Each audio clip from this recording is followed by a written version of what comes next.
Los primeros días de su estancia en el nuevo lugar, Maxim no se sintió muy a gusto, pero pronto se acostumbró.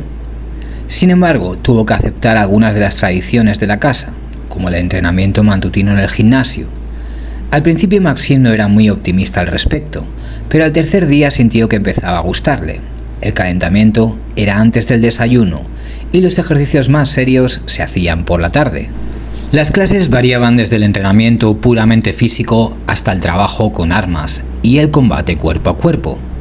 Denis, el jefe de la guardia local, empezó a enseñar el arte del combate y Roman le encargó que entrenara un poco al recién llegado. Maxim nunca había estado en contacto con las artes marciales y muchas cosas fueron para él una auténtica revelación. Y sus estudios resultaron ser bastante diferentes de lo que había imaginado al principio. Tras mirarle con ojos críticos en el primer encuentro y saber que Maxim nunca había hecho nada, Denis se limitó a sonreír y a decir que en un mes le convertiría en Steven Seagal.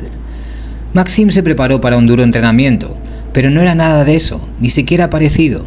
No había kimonos tradicionales, iba vestido con unos simples vaqueros y una camisa oscura de manga corta, y en los pies llevaba unas zapatillas normales.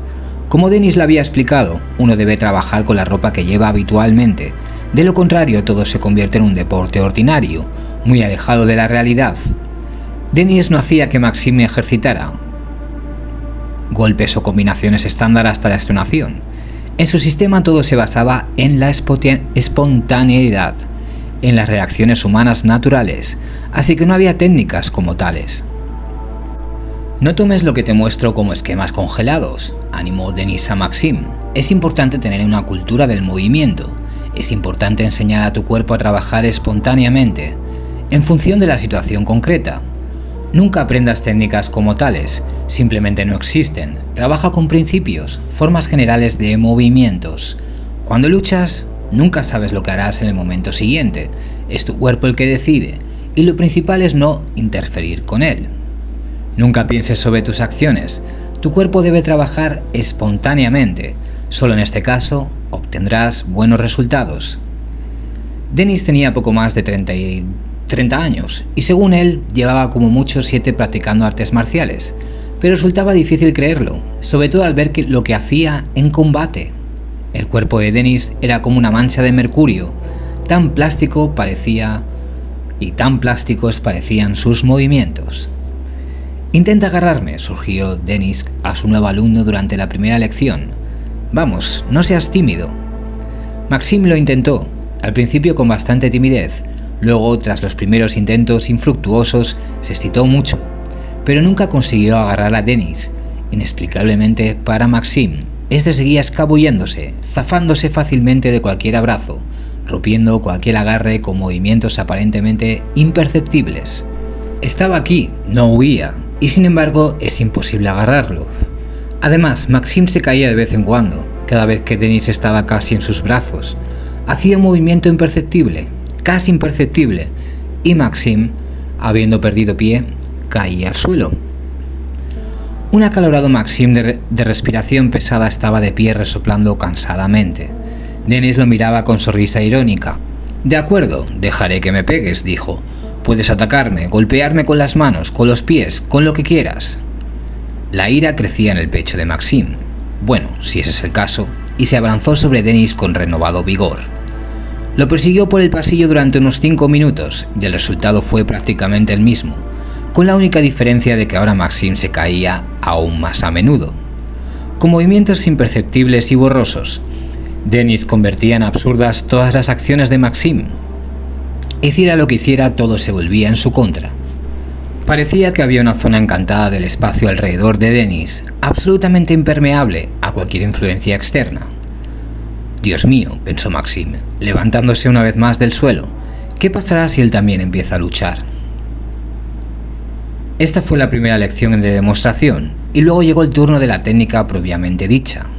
Denis adoptó un enfoque muy responsable en el entrenamiento de Maxim, como en todo lo que hacía. «No mal», explicó Denis durante otra sesión de entrenamiento. Su voz sonaba muy tranquila.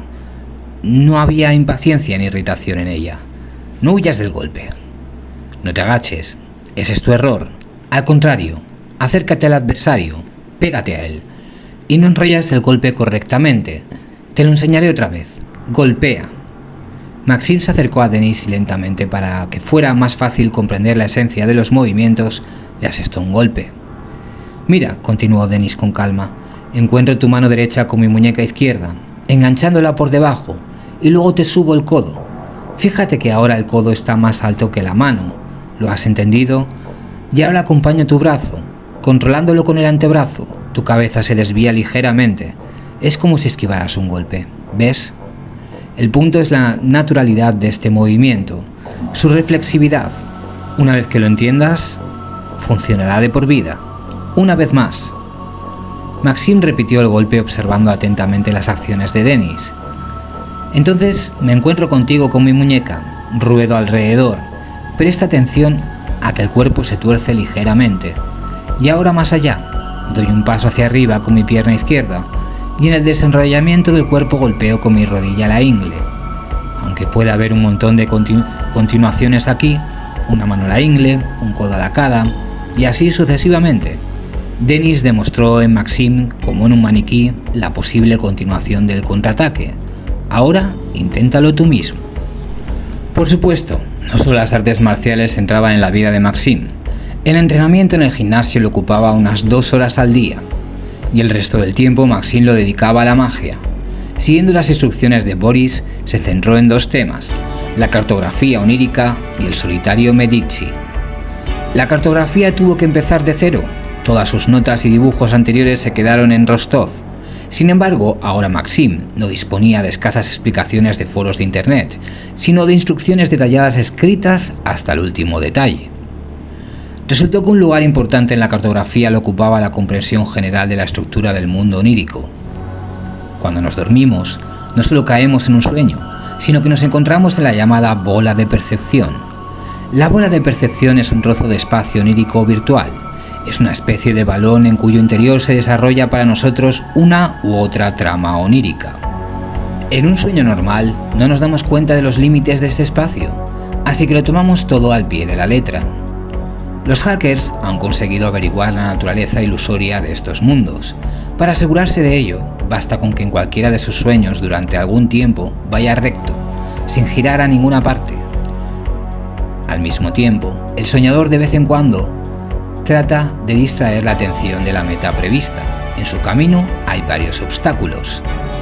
Pero si se mantiene firme, llegará al final de la bola de percepción del sueño.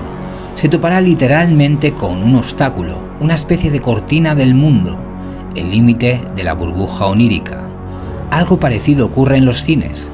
Parece que vemos una historia que se desarrolla ante nuestros ojos, pero si intentamos acercarnos lo más posible, chocaremos con la pantalla. Así, las tramas de todos nuestros sueños se desarrollan en una u otra bola onírica de percepción, y es la bola onírica en la que caemos la que determina el contenido de nuestro sueño. Hay bolas oníricas buenas y otras muy malas. Las transiciones entre las bolas de percepción están determinadas por una compleja red de tránsitos, peculiares portales oníricos.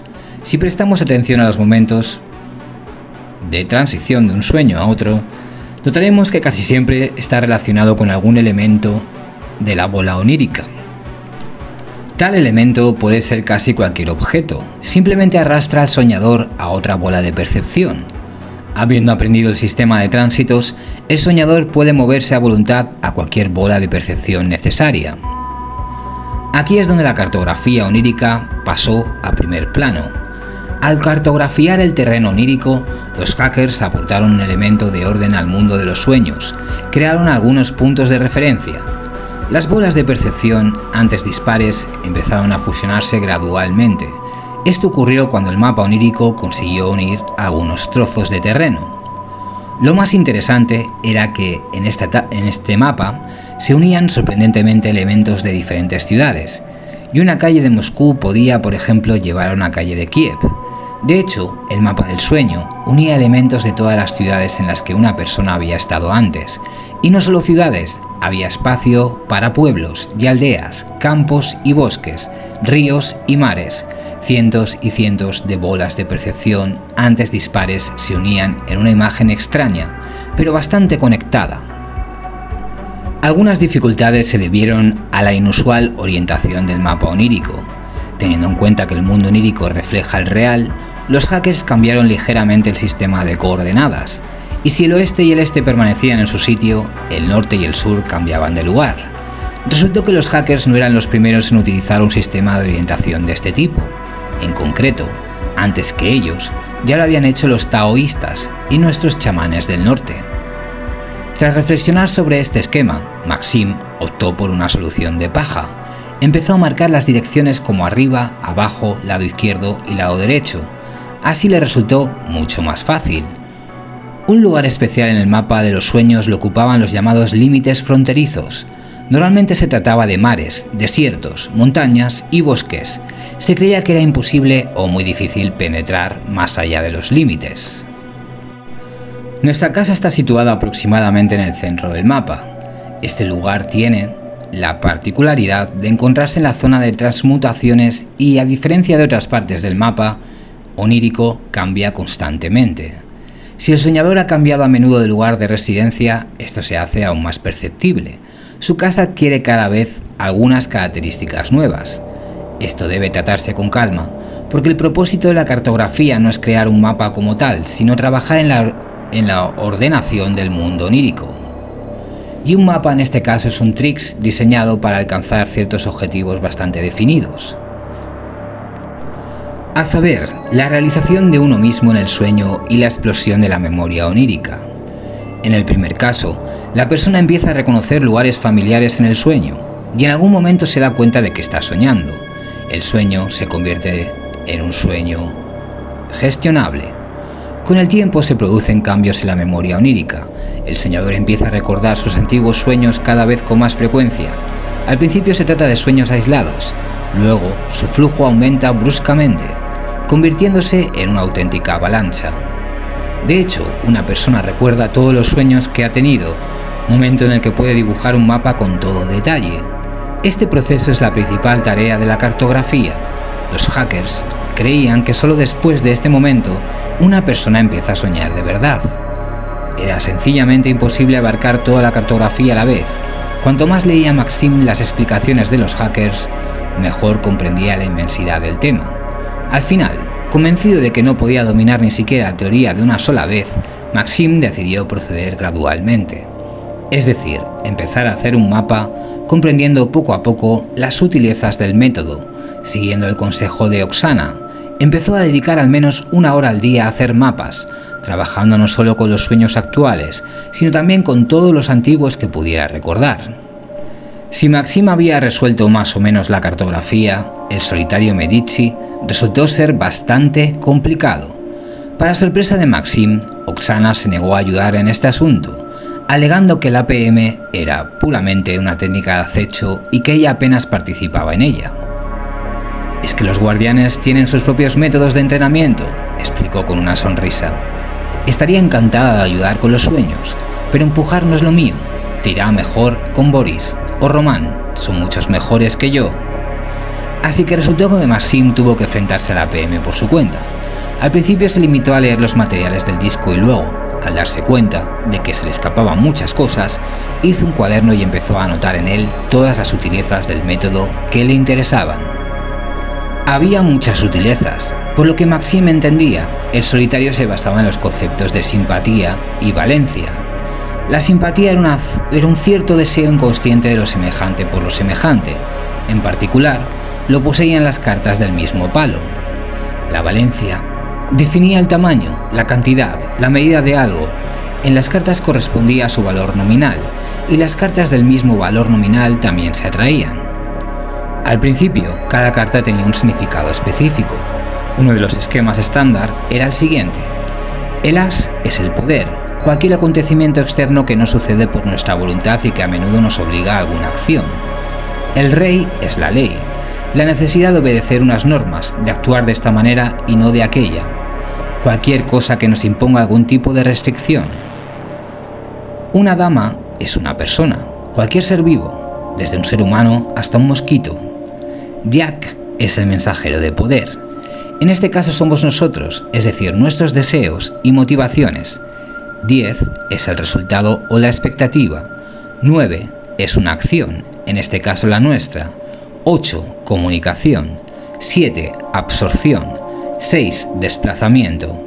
Los trajes también tenían su propio significado. Las picas son manifestaciones volitivas, contundentes. Diamantes, todo lo relacionado con el dinero, además del interés en sentido amplio. Los corazones son el reino sensual, el amor, la amistad, el odio, es decir, cualquier manifestación sensual. Cresti, vida cotidiana, trabajo y rutina. Para comprender mejor este esquema se dieron ejemplos concretos. Por ejemplo, en las de picas podría ser el jefe que te llamó a la oficina. Si el jefe te convocó para una reprimenda, es el evidente as de picas, TP. Si te hablo de un aumento de sueldo, es el as de diamantes, TB. Acaba de hablarle del trabajo actual, as de cruz, TK. Por último, si el jefe es parcial contigo, es el as de corazones, TCH. Los ases también pueden ser un coche que se te ha ensuciado, un ordenador estropeado, una luz que se ha apagado. También pueden ser una alegría inesperada, ganar la lotería o cualquier coincidencia afortunada. Los reyes estaban de acuerdo con la ley. Por ejemplo, se detuvo en un semáforo, King Cross, KK. Tienes que pagar por algo, KB. No quieres ir a trabajar, pero tienes que hacerlo, tienes que obligarte, KP. Es el cumpleaños de alguien, tienes que hacerle un regalo, KC o KB, si te preocupa más el dinero que tienes que gastar en ese regalo. Cualquiera podría haber sido la dama, la persona. Se encontró con un amigo, DH. Perro ladrando, DP. Cajero, DB. El conductor del autobús, DK. La peculiaridad de los personajes es que no es necesario interactuar con ellos, basta con marcarlos en el entorno.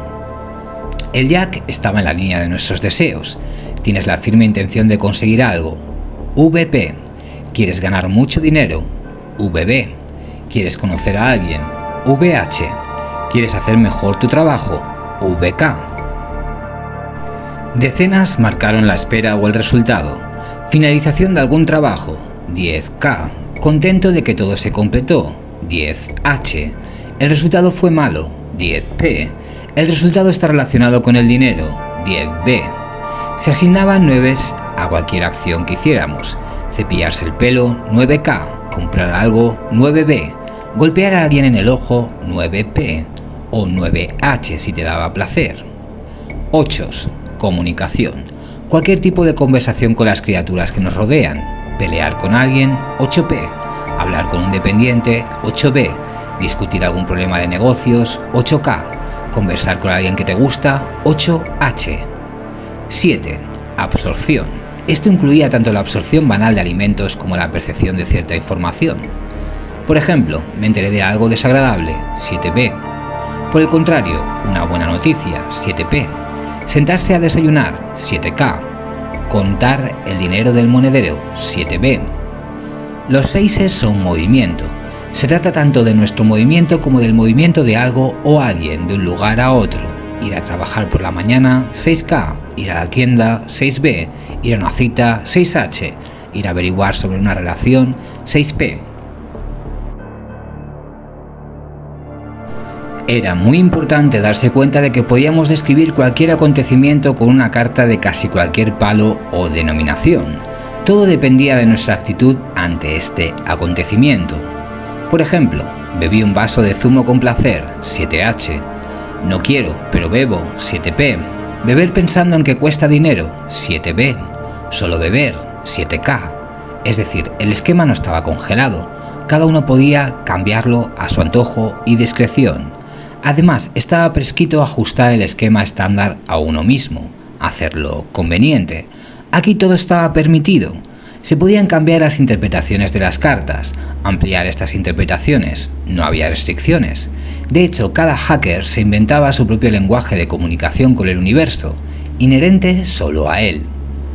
Tras familiarizarse con el lenguaje del programa, se introdujo la técnica del solitario. A pesar de que los hackers disponían de programas informáticos para montar el solitario, era necesario aprender a montarlo manualmente. El solitario se dispuso de la siguiente manera. En primer lugar se colocaban 3 cartas en fila, de izquierda a derecha, boca abajo. y a continuación se iniciaba su análisis, teniendo en cuenta el palo y el valor nominal de las cartas. Se doblaba cuando el centro de las tres cartas estaba entre cartas del mismo palo o valor facial. Por ejemplo, en un trío de cartas VB, 8P, VH, el 8 de picas estaba entre dos sotas. En consecuencia, VB y VH se atraían mutuamente debido a la afinidad y el valor nominal. Y el 8 se apretaba hacia arriba y cubría a VB. Se obtuvo una cadena de dos cartas, 8P, VH. A continuación se colocó la siguiente carta. Supongamos que era un 9P, entonces la cadena quedó como 8P, HH, 9P. La J estaba entre dos cartas de picas. Se produjo la adición de palo, es decir, VH cubrió 8P. La cadena tomó la forma de BCH 9P y entonces se repartió una nueva carta. Si la siguiente carta echada no daba lugar a adición, se echaba una nueva carta hasta que se producía la siguiente adición. Por ejemplo, podía suceder así: VH, 9P, DB, TK, 10P, DK. En esta cadena no había ninguna adición antes de K. Habiendo dispuesto de K, obtuvimos una superposición de palos entre 7K y DK. En consecuencia, 10P cubre 7K y nuestra cadena quedó así: VH, 9P, DB, 10P, DK. Ahora tenemos que analizar la cadena obtenida en busca de nuevas posibles circunvolaciones. En nuestra cadena había dos, entre 9P y 10P, y entre las dos damas. Y aquí teníamos que tener en cuenta una regla muy importante. Si durante la adición de la cadena recibíamos varias convulsiones posibles, la primera doblaba la más a la izquierda. En nuestro caso, se trata del pliegue entre las picas 9 y 10. Al doblarlo obtenemos la cadena VH, DB, 10P, DK. Ahora podemos hacer una circunvulación sobre las damas. Obtenemos una cadena VH, 10P, DK. Además, esta cadena no se dobla, se pueden poner nuevas cartas. Utilizando este método de doblarlas el solitario, todas las demás cartas estaban colocadas. Si el rompecabezas estaba doblado, teníamos una pila de cartas a la izquierda y la última carta a la derecha. El solitario doblado de esta manera correspondía a la ley del águila y en consecuencia estaba dotado de cualidades de prioridad ante otras cadenas.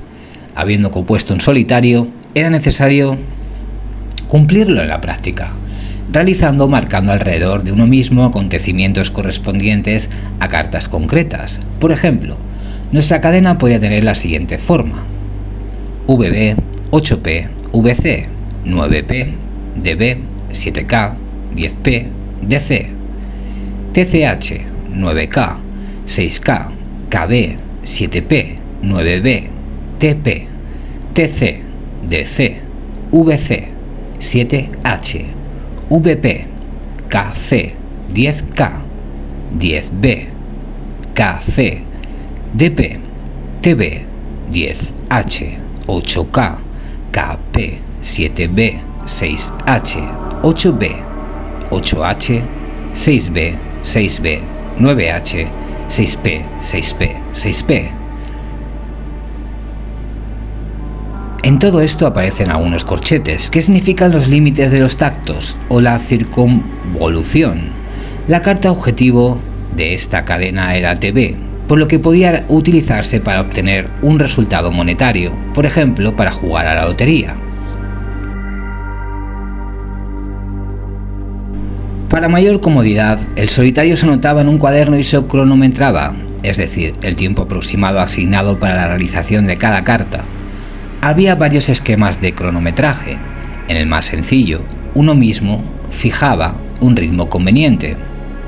Por ejemplo, 10 minutos para una carta, y si VB, un deseo de diamante, se hacía a las 9, entonces 8P debía realizarse hacia las 9:10. La tercera carta, VH, se realizaba a las 9:20, y así sucesivamente, hasta la realización completa de toda la cadena. Al mismo tiempo, después de la quinta o séptima carta, la cadena entraba en modo automático. Esto significaba que la ley del águila entraba en vigor y la cadena se desarrollaba hasta su conclusión lógica, realizando su resultado por el camino. Cada acción debía fijarse con antelación. De lo contrario, no se tenía en cuenta y se rompía el curso de la cadena. De nuevo, después de que la cadena entrara en un modo automático y los eventos empezaran a suceder por sí mismos, era necesario seguir con atención el curso de la cadena, para no perderla y no marcar un lugar del evento de tu cadena algún otro similar. Según los hackers, a los recién llegados les ocurría siempre esos fallos en la cadena, pero con la experiencia esos fallos eran cada vez menores. También era necesario elegir el momento exacto del inicio de la cadena, basándose en el famoso principio ayer fue temprano, mañana será tarde. El momento del comienzo de la cadena lo determinaban los llamados signos de poder. Por ejemplo, si decidías realizar la cadena del diamante, empezabas a realizarla después de recibir una señal del mundo que te rodeaba, en forma de mención de dinero. Puede ser la conversación de alguien, una frase de un programa de televisión, una moneda encontrada. En muchos casos se utilizaba un método más avanzado. Había que formular mentalmente a la fuerza, es decir, al espíritu, al universo, una pregunta sobre el inicio de la cadena, y si todo coincidía, se recibía inmediatamente una respuesta real. Podía ser un pájaro volando, una hoja cayendo, el sol asomando tras las nubes. Se afirmaba que el mago nunca se equivocaba en la interpretación de las señales y siempre sentía cuando el real respondía a su petición y cuando guardaba silencio. Si no había respuesta del real, la ejecución de la cadena debía posponerse durante algún tiempo, a la espera de un momento más favorable. Pueden ser 10 minutos o 24 horas. Todas estas explicaciones intrigaron terriblemente a Maxim. Resultó que en realidad podíamos ordenar la realización de los acontecimientos que necesitábamos, con solo insertarlos en la cadena del solitario Medici. No es de extrañar que Maxim decidiera inmediatamente comprobarlo en la práctica. Era el 12º día de su estancia en la residencia siberiana de hackers. Maxim acababa de volver del gimnasio. Denis le había dado otra sesión de entrenamiento. Le temblaban ligeramente las manos. Sentado ante su ordenador, Maxim estaba arreglando un programa informático para hacer cadenas de solitario Medici cuando Roman entró en la habitación. «Aquí tienes», dijo, entregándole a Maxim un flamante pasaporte y una cartilla militar con una sonrisa. «A partir de ahora eres Igor Novoselov. Todo está bien también con la cartilla militar, incluso registrada. Si te vas, te lo anularán. En un par de días tendrás el carnet de conducir. Bueno, y esto es para gastos menores». Roman puso sobre la mesa un sobre. «Son $10.000. Tendrás acceso a una de las cuentas principales más tarde». «Gracias». Maxim cogió el sobre inseguro. «Lo devolveré tan pronto como pueda». «Lo harás», aceptó Roman, «con tu contribución a la hucha del espíritu humano». Guiñándole un ojo a Maxim, Roman salió de la habitación. Con las manos aún temblorosas, Maxim abrió cuidadosamente su pasaporte. Igor Novoselov. Un nombre extranjero, un apellido extranjero, pero su cara. Miró la tarjeta militar, miró la pequeña fotografía. Sí, también era él. Tras estudiar detenidamente los documentos, Maxim abrió el sobre. Contenía una tarjeta de plástico, instrucciones sobre cómo utilizarla e información sobre el código PIN. $10.000 era una suma bastante decente. Maxim nunca había tenido tanto dinero en sus manos. Lo único confuso era que el dinero era de otra persona, y aunque Roman había dicho algo sobre contribuir a la alcancía del espíritu humano, Maxim decidió inmediatamente pagar la deuda a la primera oportunidad. Se sentía más seguro así. Regresó al Medici Solitari, unos 40 minutos después, contento de tener documentos nuevos para poder salir sin miedo. El viejo pasaporte yacía sobre la mesa. A su lado, con un aspecto triste, Maxim aún esperaba que algún día pudiera volver a ser él mismo. Hizo su primera cadena por un premio de lotería. No porque quisiera saldar su deuda urgentemente, sino porque era uno de los primeros ejercicios que le ofrecían. La cadena, teniendo en cuenta algunas sutilezas, resultó así. Corchete, VB, 9P, 7B, cierra corchete. Abre corchete, DK, KK, VH, 9K, se cierra corchete, se abre corchete, KC, se cierra corchete, se abre corchete, KC, se cierra corchete. se abre corchete, 7P, 6P, DB, KP, se cierra corchete, se abre corchete, DP, se cierra corchete, se abre corchete, 7P, se cierra corchete, se abre corchete, 7P, se cierra corchete, se abre corchete, 7K, 7B, 10P, 9H, 7K, 9B, se cierra corchete, se abre corchete, 8P, 10H, 6B, 10B, se cierra corchete, se abre corchete, 7C, 6H, 10K, 7H, se cierra corchete, se abre corchete, KB, VK, 8B, se cierra corchete, se abre corchete, 6K, se cierra corchete, se abre corchete, DH, 8K, se cierra corchete, se abre corchete, VP, 8H, se cierra corchete. En esta cadena el primer bloque, VB, 9P, 7B, se consideraba el bloque de saludo del espíritu. Se realizaba conjuntamente sin tener en cuenta el tiempo. Al principio el deseo se expresaba en silencio. VB, la siguiente carta, 9P, en esta variante se consideraba una bandera. Las banderas en P, M eran acciones dirigidas al espíritu. Se prescribía elegir estas acciones de modo que los demás no notaran algo inusual en ellas. Como bandera podías ajustarte el cuello de la camisa, peinarte, desabrocharte o abrocharte la camisa. El abanico de acciones posibles solo estaba limitado por tu imaginación. Maxim eligió la acción del cuello. La tercera carta, TB, era la respuesta del espíritu. Si el espíritu daba una respuesta, la cadena continuaba. Si no había respuesta, había que esperar un rato y volver a empezar. Maxim prestó especial atención al diseño del bloque objetivo. Comenzó con 9B para dar dinero al vendedor en el kiosco de lotería, inmediatamente seguido por la bandera 8P. Tuvo que ser realizado antes de recibir el billete de lotería. Habiendo cogido el billete, resultado de la compra 10H, había que pasar 6B al lugar de la familiarización con la ganancia. La ganancia en sí estaba simbolizada por el 10 de diamantes. A continuación fue la alegría de TCH, volviendo al kiosco 6H, recibiendo la ganancia de 10K. Maxim dejó todas las demás cartas a la discreción del espíritu. Maxim anotó cuidadosamente en su cuaderno la cadena que había trazado. No puso el momento, decidió confiar en su intuición, ya que también era una opción. Decidió comenzar la ejecución de la cadena por la mañana, así que apartó el cuaderno no sin pesar. Por la mañana apenas esperó a que terminara el desayuno. Las palabras de Maxim de que iría a cumplir con la cadena PM hicieron que los hackers esbozaran sonrisas contenidas. No sobrevalores este método, dijo Román, pero tampoco lo subestimes. El solitario Medici no es una varita mágica, sino una ganzúa a las puertas del espíritu. Iris llama a PM, el solitario Medici, os recuerdo, a una cartilla para niños de primer grado. Una cartilla nunca sustituirá a los libros serios, pero no puedes pasar sin ella. Algún día te reirás de tus experiencias actuales, pero no puedes seguir sin ellas, así que actúa y no olvides lo principal. No vas a ganar dinero, sino a aprender intención, interacción con el espíritu. Lo entiendo, respondió Maxim. Entonces, buena suerte, le dijo Román. Oksana, que había estado escuchando su conversación todo este tiempo, se limitó a sonreír enigmáticamente.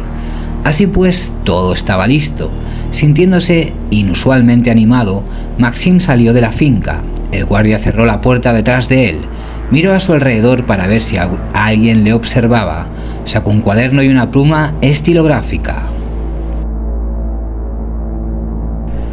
Respirando hondo, expresó en silencio su deseo de ganar la lotería. Marcó la realización de la primera carta en el cuaderno. Luego realizaba una acción de bandera. Corregía el cuello y marcaba la segunda carta. Esperó la respuesta del real e incluso se estremeció. Una bandada de gorriones crujió sus alas justo delante de él. Fue tan oportuno que Maxim no tuvo dudas. Era la respuesta del espíritu. Maxim se dirigió hacia el parque, preguntándose si la bandada de gorriones no sería más que una coincidencia. Sí, solo eran gorriones, nada fuera de lo común, pero qué oportunos habían sido. La cuarta carta era una reina de cruces. Maxim caminaba por la acera preguntándose a qué consideraría una reina y si sería una de las transeúntes, cuando vio a una chica con una bolsa al hombro. La muchacha caminaba sonriéndole a algo. A Maxim le pareció muy bonita. Inmediatamente le entró una fiebre. Era la dama de la cruz. Lo sintió por todo el cuerpo. Parecía que algo coincidía. La muchacha pasó de largo. Maxim sacó apresuradamente su cuaderno y marcó la cuarta tarjeta. Más adelante, todo no fue menos bien. Las cartas más memorables para Maxim fueron el rey de picas, la necesidad de detenerse en el paso de peatones y dejar pasar a un coche, la reina de picas, una mujer de aspecto severo con una carpeta de cuero en las manos. El as de picas se materializó en la forma de un hosco anciano caucásico que barría la acera. Maxim no tuvo dudas de que se trataba del as de espadas. El caucásico le dirigió una dura mirada y Maxim añadió un paso para pasar de largo rápidamente y no perturbar el trabajo del caucásico. Las coincidencias no eran solo asombrosas, eran desconcertantes. ¿Cómo podía suceder que unía todas estas aparentemente sin relación entre sí? ¿O se trata realmente de coincidencias ordinarias y de entre los miles de sucesos que ocurren en nuestro alrededor, siempre podemos encontrar los que encajan en una cadena? Sin embargo, Maxim prefirió dejar todas esas preguntas por ahora. El codiciado kiosco de lotería aparecía delante. Maxim se había fijado en él durante el viaje con Oksana. El hecho de que su aproximación al kiosco coincidiera con el inicio del bloque objetivo también fue impresionante. La cola de 3 personas se contuvo en su voz, en su as de la cruz. Se hiciera como se hiciera, tenía que esperar. Una circunstancia externa ajena a nuestra voluntad, un as típico. Por fin llegó su turno. Maxim tendió una moneda de 5 rublos, marcando en silencio 9B. Sprint, por favor, pidió. Un billete. La vendedora resultó ser una mujer de unos 50 años, bastante bonachona. Mientras ella buscaba los billetes adecuados, Maxim se peinó con la palma de la mano. Acción de bandera 8P. Un gesto dirigido al espíritu. Mientras tanto, la vendedora encontró las entradas y se las entregó a Maxim. Gracias. Habiendo elegido un billete, Maxim se hizo a un lado. Entonces tuvo el billete en sus manos. Según los mapas son... Maxim sacó un cuaderno y revisó sus notas. Según los mapas son las 10 en punto. Tras marcar las últimas acciones en el cuaderno, se dirigió tranquilamente al banco situado a 100 metros del kiosco. Sí, no te olvides de marcar el camino hacia él. 6B. Ahí estaba el banco. Sentado, Maxim abrió el billete con el corazón encogido y lo desdobló con cuidado. La inscripción del interior decía 10 rublos. Realmente había ganado. Al darse cuenta de ello, Maxim se sintió exultante. Inmediatamente anotó en su cuaderno la alegría TCH. Sí, 10 rublos era una miseria, nada digno de mención, pero el dinero no era lo principal en este ejercicio. Lo importante es que lo había conseguido. Maxim se levantó del banco y se dirigió de nuevo al kiosco. Eran las 6, no había nadie en la ventanilla. Le dio el billete desdoblado a la vendedora, que lo cogió y lo ojeó. ¿Quieres más?, preguntó, tendiendo un montón de billetes a Maxim. La tentación era grande, sin embargo Maxim se negó, no queriendo estropear la impresión de la cadena. ¿Y si no ganaba más? Gracias, otro día, respondió. La vendedora escondió en silencio las entradas y le entregó con el mismo silencio un billete arrugado de 10 rublos. Al parecer, no le gustó la negativa de Maxim a seguir jugando. A Maxim ya no le importaba. Guardó la nota en el bolsillo, sacó un cuaderno y marcó la cruz del 10. Eso era, había ganado de verdad. El resto de la cadena ya no era importante, pero Maxim la llevaba hasta el final. Esas eran las reglas. Si la cadena estaba formada, no, en ningún caso podía abandonarse a su suerte. Se explicaba por el hecho de que una cadena inacabada, dejada desatendida, seguía cumpliéndose, y no se sabía a qué consecuencias podría haber conducido. Por último, llevar la cadena hasta el final requería el concepto de impecabilidad. Si un mago se ocupaba de un caso, debía terminarlo. De este modo, la palabra del mago se convertía en ley. Maxim estaba impaciente por llegar a casa. Cuando llegó a la verja, o mejor dicho, a la puerta de metal decorada con rizos de hierro forjado, pulsó el botón del timbre. La puerta se abrió de inmediato. Maxim recordó que el espacio delante de la casa estaba vigilado por cámaras de vídeo. Aquí la seguridad se tomaba muy en serio. Los guardias ya se habían cambiado y Maxim fue recibido por Iván, un hombre alto y bonachón de unos 2 metros. Ya conocía a Maxim, así que inmediatamente le extendió la ancha palma de la mano con una sonrisa. Tras estrechársela e intercambiar unas palabras con Iván, Maxim entró en la casa. Aún no se había acostumbrado a su nuevo estatus y se sentía constreñido. Tenían invitados. Maxim se dio cuenta cuando oyó fuertes voces y suaves risas de niña procedentes de la cocina. No era Oksana la que reía.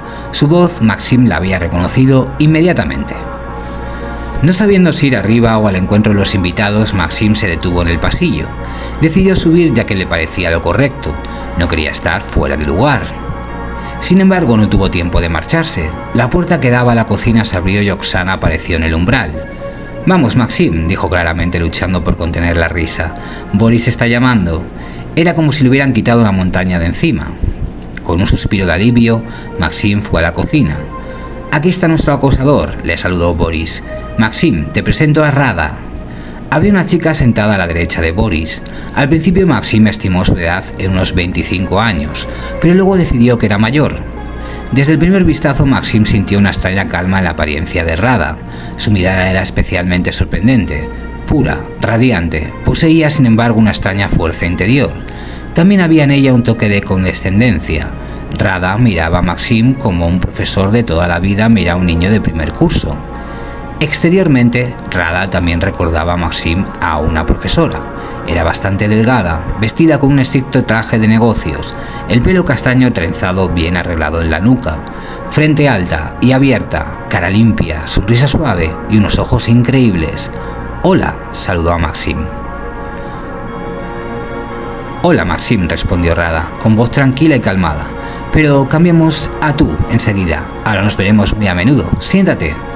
«Rada es una soñadora», explicó Román, sentándose cómodamente en el sofá pegado a la pared. «Ahora es ella quien te va a enseñar a soñar». «Y ya la conoces», añadió Boris. «Y tú ya la conoces», añadió. «No lo recuerdo», admitió Maxim sentándose junto a Román. «Tengo buena memoria para las caras. ¿Cuándo fue eso?» «Mejor dicho, ¿dónde?», dijo Boris, y todos rieron. La risa era sincera y bondadosa, y Maxim sonrió contra su voluntad. «Nos conocimos en el Castillo de las Rosas, en un sueño», respondió Rada en voz baja. Hablaba en voz baja, pero sus palabras llegaban con claridad sorprendente. «Pero este conocimiento está en el lado izquierdo de tu conciencia, y aún no está disponible para ti». Por los libros de Castaneda, Maxim ya sabía que los magos dividían la conciencia en conciencia derecha, ordinaria, y conciencia izquierda, responsable de la percepción mágica del mundo. Una de las peculiaridades de la conciencia del lado izquierdo era que el recuerdo de estar en ella era inaccesible en el estado ordinario. En otras palabras, una persona simplemente no podía recordar lo que estaba haciendo cuando se encontraba en el lado izquierdo. Maxim pensaba que los conceptos de memoria del lado izquierdo y derecho solo se aplicaban al mundo real. Por lo que las palabras de Rada, de que los sueños también tenían memoria del lado izquierdo, le desconcertaron un poco. Maxim quiso hacer una pregunta, pero Boris se lo impidió con un sutil movimiento de cabeza. «¿Qué tal el paseo?», preguntó mirando a Maxim con una sonrisa. «¿Ganaste 1 millón?». Todos rieron, pero fue una risa amable y poco burlona. Maxim sonrió contra su voluntad. «He ganado 10 rublos», respondió, y efectivamente la cadena cuadraba. «¿A dónde iría?», dijo Román, y todos volvieron a sonreír. Maxim sintió que algo iba mal. «Maxim, todo es maravilloso», le tranquilizó Boris. «Es la primera vez que ves cómo el mundo responde a tus deseos. Cómo acontecimientos y cosas aparentemente dispares y sin relación entre sí se unen en una sola cadena. Esto es magia. La capacidad de interactuar con el mundo a un nivel que está más allá de la lógica de una persona corriente. Y el PM, en este caso, es solo una ganzúa para las puertas del espíritu. Un día llegará un momento en el que el mundo responderá incluso a tus pensamientos. Y eso», añadió Rada, «implica responsabilidad por los propios pensamientos. Si un mal pensamiento pertenece a una persona corriente, no hará mucho daño, pero el pensamiento de un mago tiene poder. Si manda a alguien al infierno con prisas y se olvida, esa persona tendrá problemas. Por eso el papel principal en la magia lo desempeña la noción de impecabilidad. He leído sobre ello. Ser impecable significa sacar lo mejor de todo aquello en lo que participas. afirmó Maxim. Sí, asintió Rada, y al mismo tiempo la impecabilidad es mucho más que eso. Son profesores, sonrió Román. Te enseñarán todo el día si se lo permites. No me importa, Maxim se cogió de hombros. Las sonrisas se deslizaron por los rostros de los presentes. Te tomaremos la palabra. Boris levantó un dedo. ¿Cómo, Rada? ¿Te ocuparás de él? Lo haré, aceptó la chica, mirando a Maxim con una leve sonrisa. Te daremos un curso de lecciones. Una especie de mes de terapia intensiva. El objetivo es enseñarte a entrar en un sueño por ti mismo. Un hacker de sueños que no puede soñar no tiene sentido. Puedes empezar ahora, recomendó Boris. Román y yo tenemos algo que discutir. Tenemos que hablar de nuestras agitadas vidas. Bien, Rada se levantó de su silla y miró a Maxim. Vamos. La habitación de Rada estaba en el lado sur de la casa, y la luz del sol se filtraba a través de las pesadas cortinas verdes. Siéntate, sugirió Rada. Maxim se sentó en el sillón junto a la mesa de centro, mirando la habitación con interés. Las paredes de la habitación estaban cubiertas de papel pintado verdoso, y de ellas colgaban macetas con flores. Trasdencantia, begonia, coleus, un lujoso Scindapsus dorado, determinó Maxim sin dificultad. Rada se sentó en la silla de enfrente y miró a Maxim con una suave sonrisa. A pesar de su aparente relajación, el rostro de Rada estaba radiante de poder. Parecía rebosar de energía oculta y solo sus ojos daban salida a su fuerza interior. Su mirada tenía un peso real. Maxim bajó los ojos involuntariamente. Rada volvió a sonreír. Vamos a tener que trabajar duro, dijo.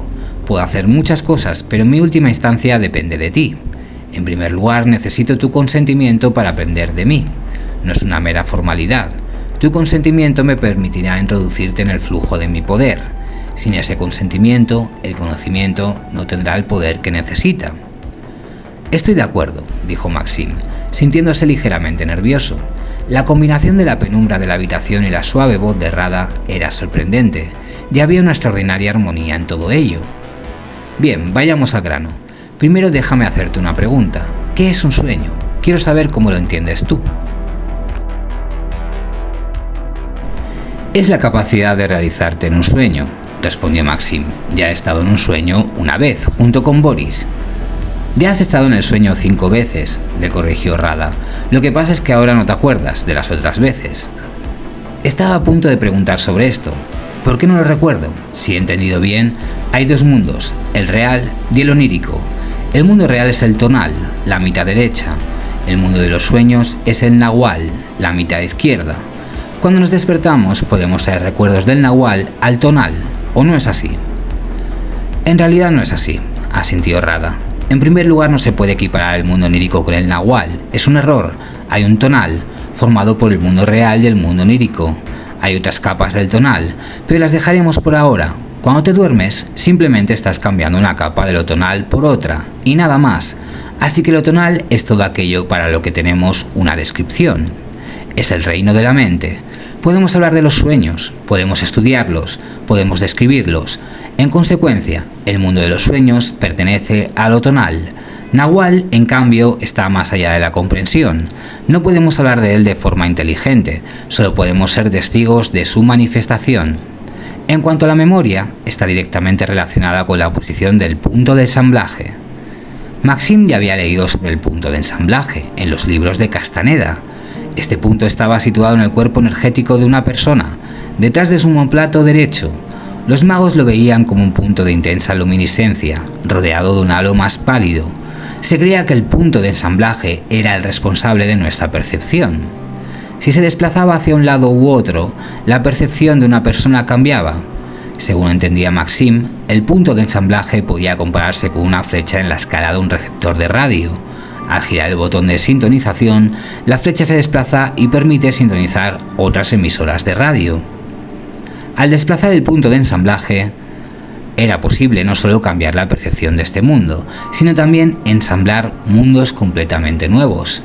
De hecho, una persona desaparecía de este mundo siendo transportada al que sintonizaba en ese momento. Los magos concedían gran importancia a la movilidad del punto de ensamblaje, intentando socavar su posición habitual por todos los medios disponibles. En el libro de Castaneda se dice que hay 2 tipos de conciencia, la derecha y la izquierda, continuó Rada. La conciencia diestra está asociada con la posición normal del punto de ensamblaje.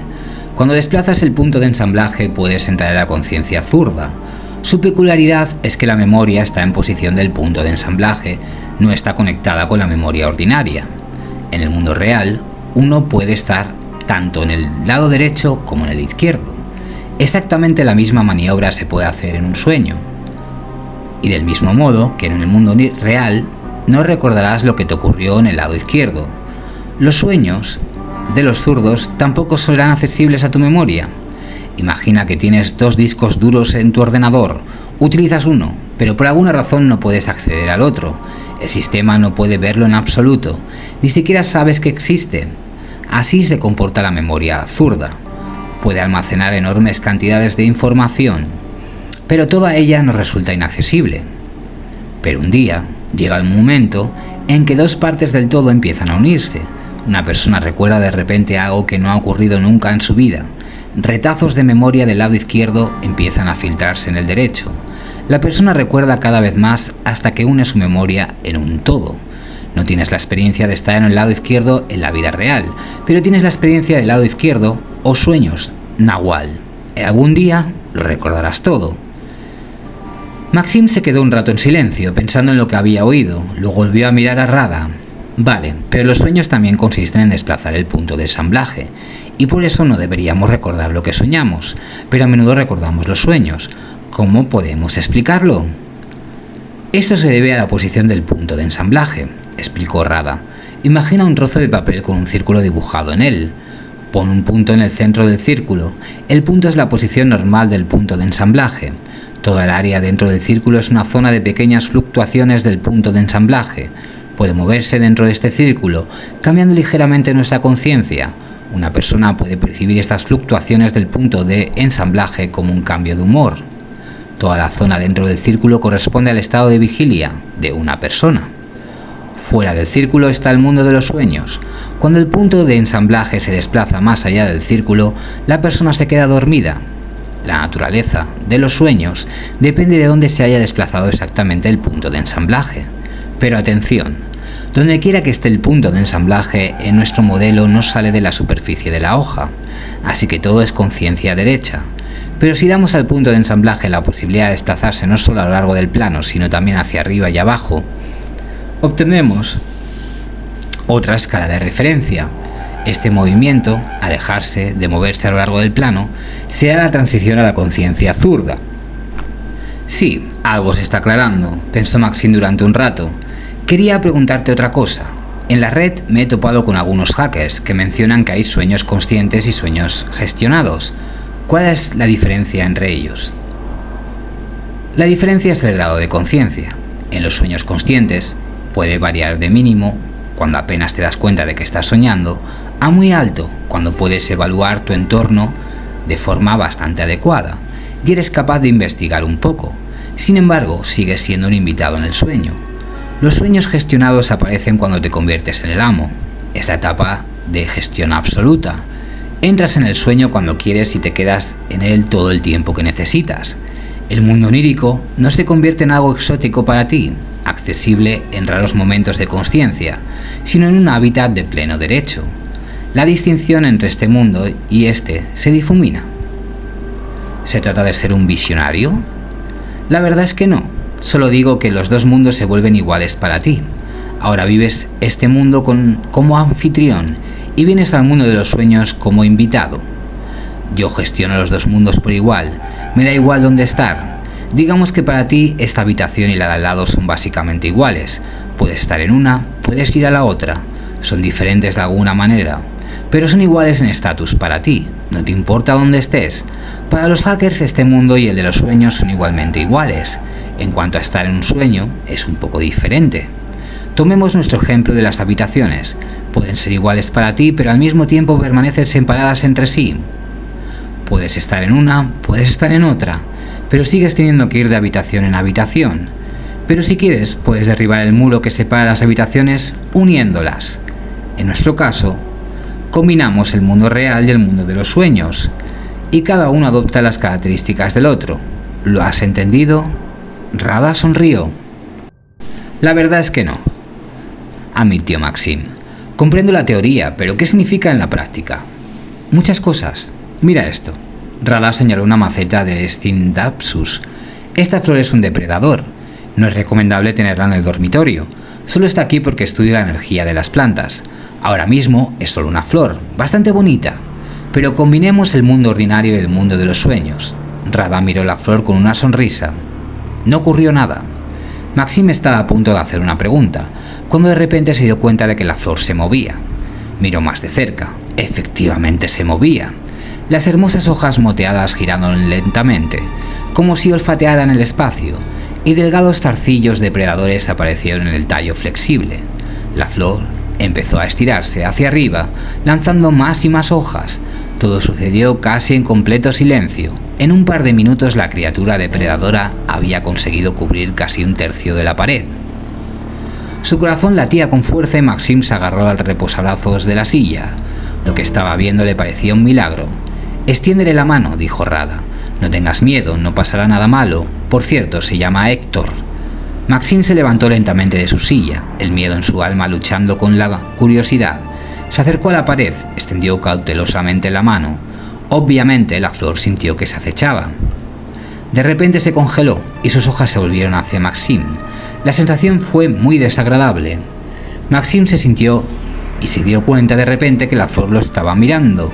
No estaba claro cómo ni con qué, pero la sensación de mirada fría no pasó. Maxim miraba a la flor y la flor miraba a Maxim.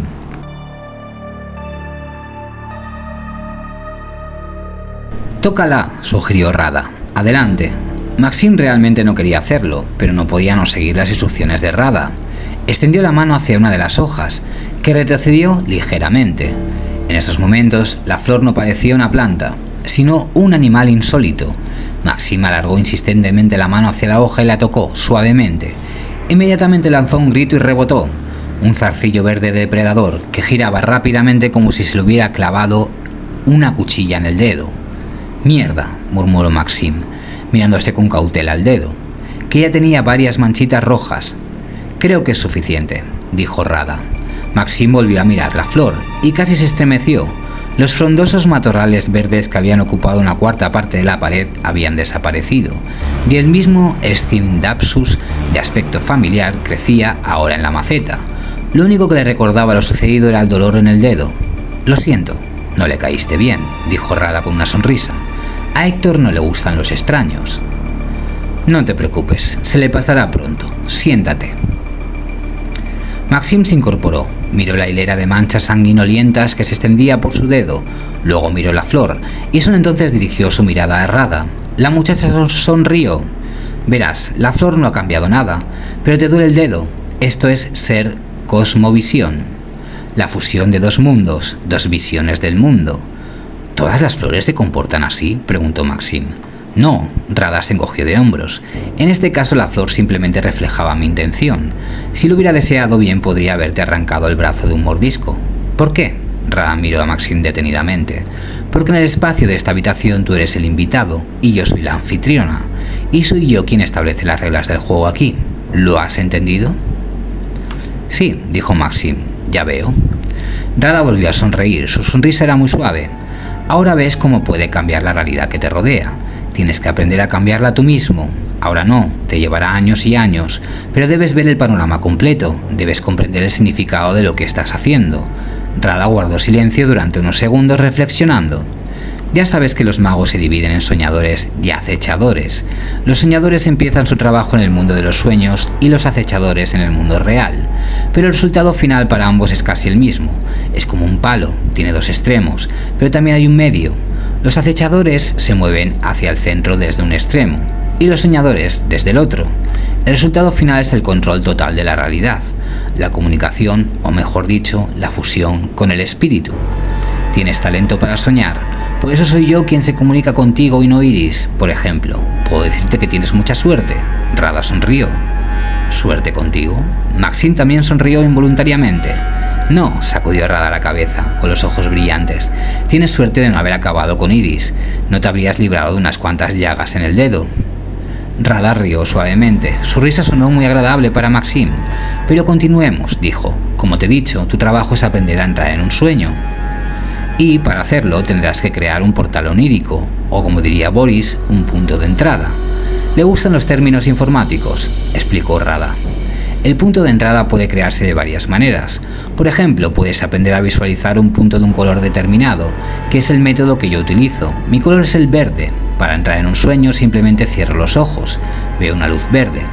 Luego se disipa como una niebla y detrás aparece la escena del sueño. Pero este método es difícil, requiere mucha práctica.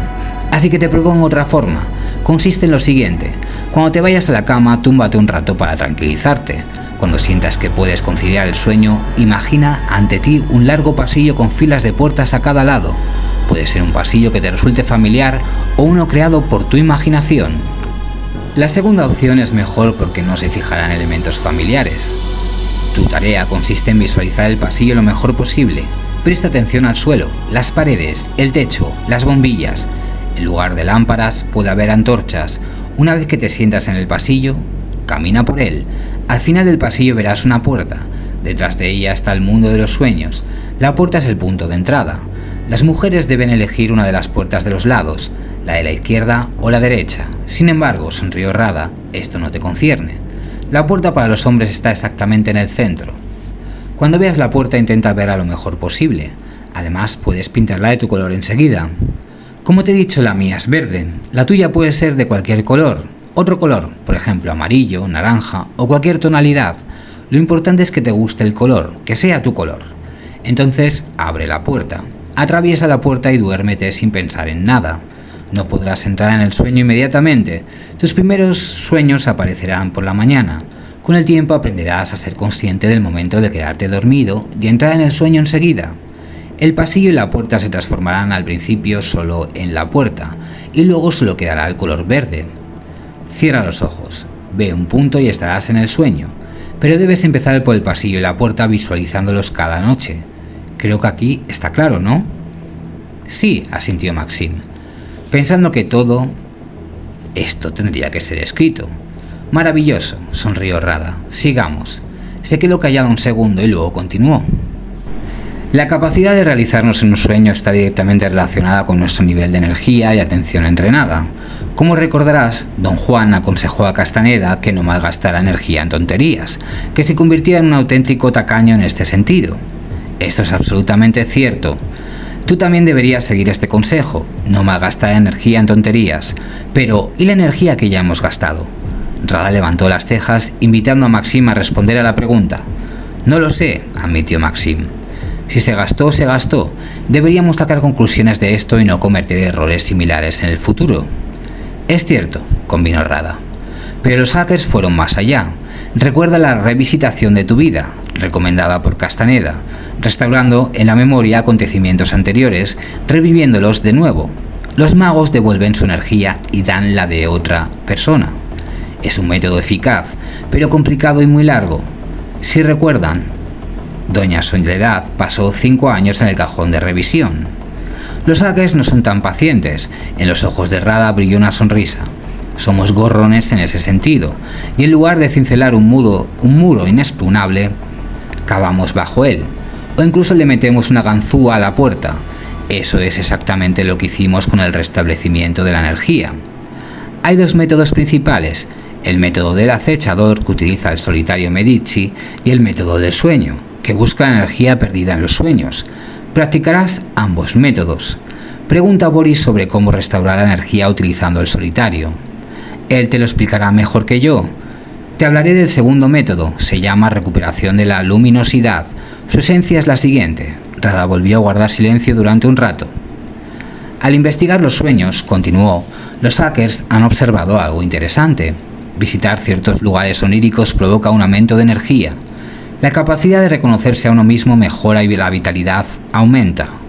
Esto se nota incluso en el aspecto físico, la piel se vuelve elástica, las arrugas desaparecen. Basándose en esta y otras observaciones, los hackers han llegado a la conclusión de que nuestra propia energía, una vez perdida, o mejor dicho arrebatada, está volviendo. Hay 5 lugares principales desde los que podemos recuperar nuestra luminosidad, cada lugar reflejado en el mapa de los sueños. Estos lugares pueden variar de una persona a otra, pero la similitud es que están vigilados y no se nos permite entrar. Normalmente te lo impiden guardias, enemigos o monstruos de todo tipo. Tu amuleto, una joya o un libro antiguo te ayudará a entrar. A pesar de las intrigas, debes encontrar este amuleto. Ya te digo, suele ser algo hermoso, un amuleto, una joya o un libro antiguo. Reconoces el objeto inmediatamente. Si consigues llegar hasta el objeto y cogerlo, obtienes una bonificación en forma de aumento de energía. De las 4 localizaciones podemos tomar nuestra luminosidad por completo. La quinta es diferente en este sentido. Por mucho que la arrebatemos, sigue escapándosenos después. Normalmente los soñadores asocian este quinto lugar con prisiones, cuarteles, lugares donde estudiamos, grandes edificios administrativos y estructuras similares. Pero para recuperar la luminosidad hay que poder soñar, ¿no?, preguntó Maxim. Y para elevar el nivel de energía y llegar a soñar hay que recuperar la luminosidad. Así que es un círculo vicioso, ¿no? En cierto modo, sonrió Rada. Es que todas estas técnicas deben practicarse combinadas. Si conoces los principios de la recuperación de la luminosidad, nunca perderás una oportunidad. Para llegar a los sueños basta con la energía que solemos disponer. Así que, mientras tanto, crea un punto de entrada. Traza un mapa de tus sueños y utiliza el solitario Medici para devolver la energía. Por la noche tú y yo hablaremos de conciencia. Por ahora, eso es todo. Rada sonrió y se levantó de la silla. Conseguí hablar con Boris al cabo de una hora.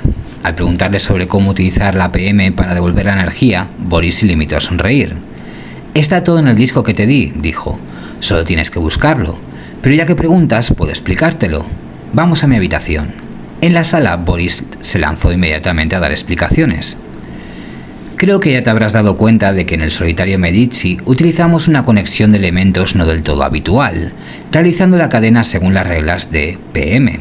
Dotamos artificialmente a los elementos del mundo de ciertos atributos. ¿Se puede decir que les colgamos etiquetas? Pregunta, ¿por qué lo hacemos? Solo porque estas son las condiciones de nuestro juego.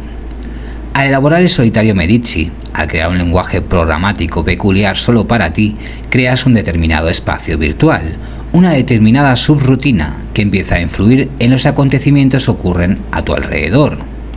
Se puede decir que tú mismo estableces las condiciones para que los reales funcionen de acuerdo con ellas. Esta es la primera característica importante. Sigamos adelante. Continuó Boris tras una breve pausa. Preguntas cómo utilizar la PM para devolver energía. Pero para entender esto, primero debemos entender otra cosa. ¿Cómo gastamos exactamente esta energía? ¿Qué determina este gasto? Pongamos un ejemplo de una situación. Por ejemplo, has decidido organizar una determinada empresa. Tienes un compañero, estás ansioso por realizar tu proyecto, empezáis a trabajar, tenéis desacuerdos. Tomemos 2 variantes de los acontecimientos. La primera, discutís, pero todas estas disputas son puramente de trabajo. Al final llegáis a algunas soluciones, creáis una empresa y trabajáis con normalidad, bastante satisfechos con vosotros mismos y entre vosotros. Y la segunda opción, no se puede llegar a un compromiso y finalmente huir, llevando un conjunto completo de las emociones negativas y el peso de la decepción de las esperanzas no cumplidas. En general, situaciones bastante estándar, pero considerémoslas desde el punto de vista energético. En el primer caso, se ha formado la cadena, se ha obtenido el resultado previsto. Esto significa que prácticamente toda la energía invertida en la cadena vuelve a ti. Ten en cuenta que esto es muy importante. El proyecto está realizado, no tienes la carga de los asuntos pendientes colgando sobre ti. Y la segunda variante, cuando te separas, no has tenido éxito. La cadena de acontecimientos no se ha formado, la energía invertida en el proyecto no ha vuelto a ti. Y ahora piensa qué cola de asuntos pendientes tiene cada uno de nosotros. ¿Cuántos de nosotros tuvimos todo tipo de empeños, grandes y pequeños, que por una razón u otra no pudieron llevarse a término? Nos parece que hace tiempo que nos hemos olvidado de todo esto, pero no. Todas estas cadenas siguen colgando de nosotros con un peso muerto, clavándonos al suelo. Debemos liberarnos de ellas, pero ¿cómo? Podemos hacer una revisita, como aconseja Castaneda, pero es un proceso largo y tedioso. Quiero algo más rápido. Los hackers han aprendido a plegar cadenas incompletas con PMs, devolviendo la energía gastada. El principio es muy sencillo. Buscamos alguna cadena inacabada en nuestra vida. Primero trabajamos a propósito con las más grandes que nos pesan, por ejemplo, que sea un amor no correspondido. Boris sonrió y se acomodó en la silla. Si la cadena no cuadraba, entonces había un obstáculo. Llamémoslo el as de picas. Todo lo que iba antes del as de picas, llamémoslo carta. El amor son corazones. Así que la historia anterior puede etiquetarse como el 8 de picas. El 8 es porque hubo comunicación con alguien, explicó Boris. Por supuesto, también puedes llamar a la historia de fondo cualquier otra carta, como mejor te parezca, según tu evaluación de la situación. Luego hacemos una cadena de PMs, con el comienzo 8HTP, y lo ejecutamos en poco tiempo, digamos en un par de horas. Con esta simple acción armamos la cadena de cuelgues y toda la energía que antes se gastaba vuelve a nosotros. Después de haber trabajado con los acontecimientos más importantes, podemos pasar a la segunda fase, es decir, empezar a atacar las zonas. Aquí no establecemos eventos específicos, sino simplemente realizamos cadenas de PMs, varias piezas al día, cada vez cambiando ligeramente su comienzo. Por ejemplo, primero 6P, TP, luego 7P, TP, luego 8P, TP, 9P, TP, y así sucesivamente. Una vez repartidas las picas, pasamos a las cruces, 6K, TP, 7K, TP, 8K, TP. Luego tomamos los corazones, recorriendo así toda la baraja. Cada carta inicial en este caso corresponde a alguna cadena empezada e inacabada. TP simboliza un obstáculo que no permitió completar la cadena. Realizando tales cadenas, cada vez sumamos alguna cadena inacabada del pasado. Además, podemos cambiar las condiciones de la tarea. Por ejemplo, podemos tomar TCH en segundo lugar y recordemos toda la baraja. Aquí es importante comprender el principio mismo de la sustitución de bloques. Habiéndolo realizado, se puede en cualquier momento necesario hacer y ejecutar una cadena para resolver cualquier problema colgante.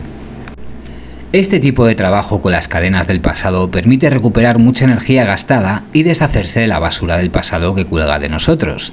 El nivel de energía aumenta, lo que repercute inmediatamente en la vida actual. Después, lo más importante es no acumular una nueva carga de cadenas inacabadas, y para ello es necesario tomar como norma poner fin a todos sus esfuerzos. Los acosadores parten del hecho de que cualquier trabajo debe llevarse a cabo con la máxima rapidez y eficacia. No debe mancharse durante años. Una vez más, es necesario actuar de tal manera que no se generen cadenas innecesarias de acontecimientos. Presta atención a esto. Este punto es muy importante. Por ejemplo, cuando un barco navega, deja olas tras de sí. De la misma manera, y una persona navegando por la vida deja tras de sí un rastro en forma de muchas cadenas generadas por él.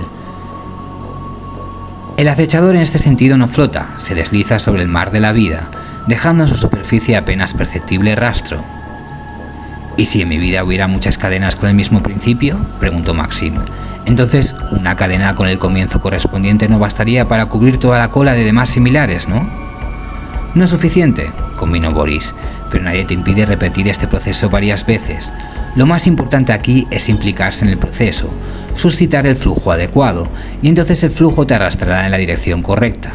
Pruébalo y lo verás por ti mismo. Lo intentaré, aceptó Maxim, lo intentaré. Había sido un día muy ajetreado. Maxim apenas podía hacer frente a la avalancha de información que le llegaba. Inmediatamente después de comer se recluyó en su habitación y pasó varias horas poniendo en orden sus pensamientos, anotando en un cuaderno los puntos más importantes de las explicaciones de Rada y Boris. A las 6 de la tarde tuvo otra sesión de ejercicios en el gimnasio, tras la cual Maxim salió empapado en sudor. Después de una ducha, cenaron, a lo que le siguió una hora de tiempo libre y un nuevo encuentro con Rada. Esta vez hablaban de atención. Para ser más precisos, Rada hablaba y Maxim solo tenía que escuchar y hacer preguntas aclaratorias. Nuestra atención desempeña un papel fundamental tanto en este mundo como en el de los sueños, empezó diciendo. Es la atención la que crea este mundo. Como recordarás, Castaneda dividió la atención en la primera, la ordinaria, y la segunda, la mágica. Aunque están de acuerdo con Castañeda en este punto, los hackers han introducido algunos términos nuevos. Uno de ellos son las tablas de descripción del mundo. De hecho, se trata de un inventario de todo lo que nos rodea y que existe para nuestra conciencia. Es una plantilla que determina nuestro comportamiento y nuestras evaluaciones. Nuestra actitud ante el mundo que nos rodea. Las tablas de la visión del mundo se forman desde la infancia y poco a poco se van haciendo más fuertes e inmutables. Es el prisma a través del cual miramos el mundo, nuestras gafas de color de rosa. Y si consideramos el proceso de percepción, se parecerá a esto. Una persona percibe algo, la información recibida se comprueba inmediatamente con los datos de las tablas de visión del mundo. De hecho, es una especie de verificación de la verdad, y la verdad viene determinada por lo que se introduce en las tablas. Si la información recibida no contradice los registros existentes en las tablas, es admitida a la realización por nuestra mente. Si la información no coincide con los registros, surge un conflicto. Este conflicto puede resolverse de varias maneras. La primera consiste en dar a la información conflictiva una configuración aceptable. Por ejemplo, una persona ve un ovni en el cielo por la noche. Si no cree en todos estos platillos, las tablas de la descripción del mundo le darán inmediatamente una solución no conflictiva. La persona decidirá que vio un avión, un cohete o simplemente algún fenómeno natural raro. La segunda variante, un hombre admite que ha visto algo inusual y que este fenómeno necesita más estudio. Esta es una variante suave, en la que poco a poco comienza a cambiar las tablas de la descripción del mundo, la introducción de nuevos registros en ellas, y cuando una persona vuelva a ver un ovni, ya estará preparada para una percepción adecuada de este fenómeno. Sus tablas de descripción del mundo habrán cambiado y no se creará una situación de conflicto. Por fin, la tercera variante es posible. Cuando lo que una persona ve no coincide tanto con el contenido de las tablas de descripción del mundo que simplemente bloquean el canal de percepción. Sin información no hay problema. Recordemos la situación de Castaneda cuando Don Juan y Genaro le presentaron a los antiguos videntes. Estos seres les siguieron hasta la casa, pero Castaneda no los percibió. Lo único que sintió fue una ráfaga de aire frío que entraba por la puerta abierta. Sus tablas del mundo eran inmutables y no había sitio para los antiguos magos, lo que significaba que Castaneda no podía verlos. La barrera de las tablas de visión del mundo existe para cada uno de nosotros, es lo que nos separa de la percepción inusual.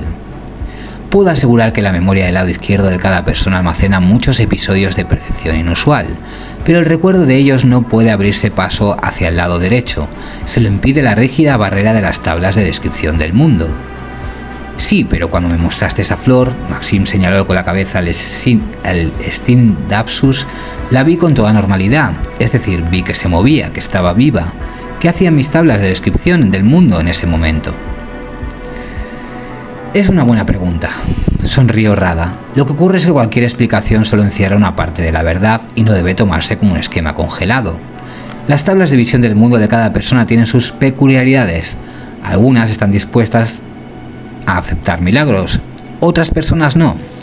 Algunos fenómenos pueden ser ignorados, otros se manifiestan en nuestra capa tonal tan vívidamente que no pueden ser ignorados en absoluto. Esto significa que el grado de percepción de cada persona será diferente. Depende de sus peculiaridades personales y de la situación actual. Por último, no olvides que el espacio de esta sala está gestionado por mí. Estás en el flujo de mi poder y soy yo quien determina lo que puedes percibir aquí y lo que no. Por ejemplo, ahora mismo hay una criatura muy extraña arrastrándose por el techo de esta habitación. Rada señaló la esquina de la habitación con una sonrisa. ¿La ves? Maxim miró alrededor del techo y no vio nada. No, dijo sacudiéndose la cabeza. Aquí no hay nada. La percepción es una sintonización, continuó Rada. Podríamos decir que estamos programados para percibir una longitud de onda. Es como un receptor de radio, en el que el botón de sintonización está fijo en una emisora. Hay muchas emisoras diferentes, pero el receptor solo selecciona una, la que tiene sintonizada. Puedes percibir una criatura que se arrastra por el techo en dos casos, o se desplaza a tu área de percepción, a tu gama de frecuencias, o cambias de sintonía. Hay una tercera opción, Rada volvió a sonreír. Cambiaré tu sintonización. Maxim quiso hacer una nueva pregunta pero no pudo, sintió un ligero zumbido en los oídos y la vista se le nubló. Empezó a parpadear rápidamente y su visión se aclaró. Miró a Rada, luego miró al techo y se estremeció. Había algo que parecía un cocodrilo sin cola o un sapo enorme y feo arrastrándose por el techo. No parecía afectarle la gravedad cuando daba un paso, se detenía brevemente, echaba otra pata hacia adelante y volvía a detenerse. ¿Es real?, preguntó Maxim. Su voz sonaba tranquila y ligeramente asustada. Está bien, solo he alterado ligeramente tu ancho de banda perceptivo, y ahora ya no te sostengo. Su visión volvió a nublarse y Maxim parpadeó. Cuando volvió a ver el techo no había nada. Sigue aquí, explicó Rada, pero hay una barrera de percepción que te separa de él. Puedo decirte lo que ocurrirá a continuación. En primer lugar, la inusual experiencia de que estás viviendo. Ahora empezará a cambiar tus cuadros de visión del mundo. Antes creías que solo existe lo que ves. Ahora has empezado a darte cuenta de que existe otra gama de frecuencias, otras bandas de percepción, y estas bandas de percepción se pueden alcanzar. Sin embargo, debes recordar que las tablas de cosmovisión no cambian de golpe. Son muy fuertes, y si tú, por ejemplo, rompes ahora con nosotros y vuelves al mundo de la gente corriente, hay una gran probabilidad de que tu conciencia, habiendo jugado a los milagros, encuentre alguna explicación aceptable para todo lo que ha pasado. Pensará que te he hipnotizado, o que te he dado un brebaje de agárico, de mosca o cualquier otra cosa. No importa si la explicación parece tonta, siempre que coincida con lo que aparece en las tablas.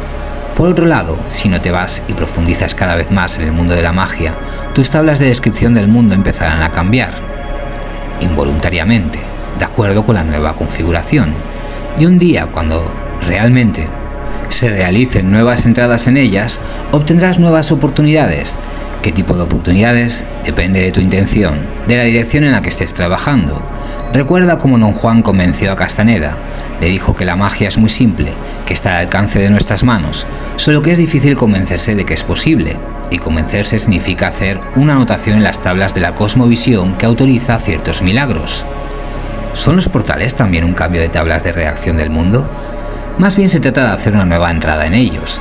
La conciencia ordinaria no permite la posibilidad de existencia de portales, como no permite la existencia de muchas otras cosas inusuales, y ni siquiera el miedo a la muerte puede hacerlo cambiar de opinión. Recuerda cómo Castaneda saltó al abismo.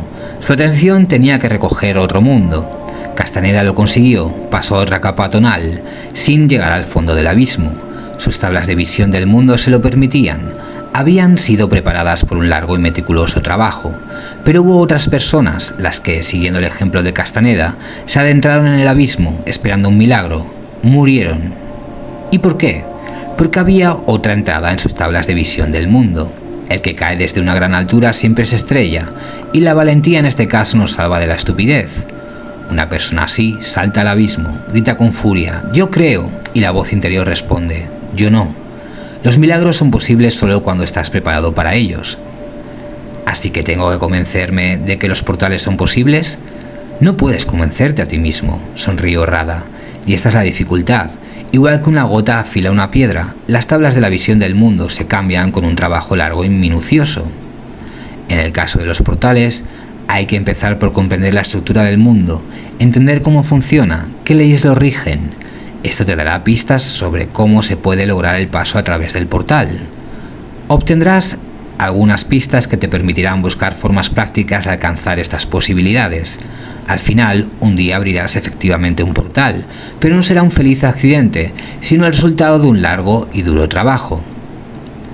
Bien, ¿qué papel desempeña la atención en todo esto? Rada rió suavemente y luego sacudió la cabeza con fingida desaprobación. Hay una vieja anécdota, dijo. En los albores de la industria automovilística hubo una conferencia sobre la estructura del automóvil. Todos escuchaban, admiraban, asentían. Al final el conferenciante pregunta, ¿alguna pregunta? Entonces una señora levanta la mano y dice, ha sido todo muy interesante e informativo, solo no he entendido una cosa. ¿Dónde va un caballo? Maxim sonrió, Rada le miró con los ojos brillantes. Acabas de hacer una pregunta parecida. Todo este tiempo hemos estado hablando de la atención, más concretamente de los filtros de la primera atención, los filtros de lo tonal. Es que me cuesta asimilarlo todo a la primera vez, respondió Maxim. No pongas excusas. Rada le señaló con el dedo.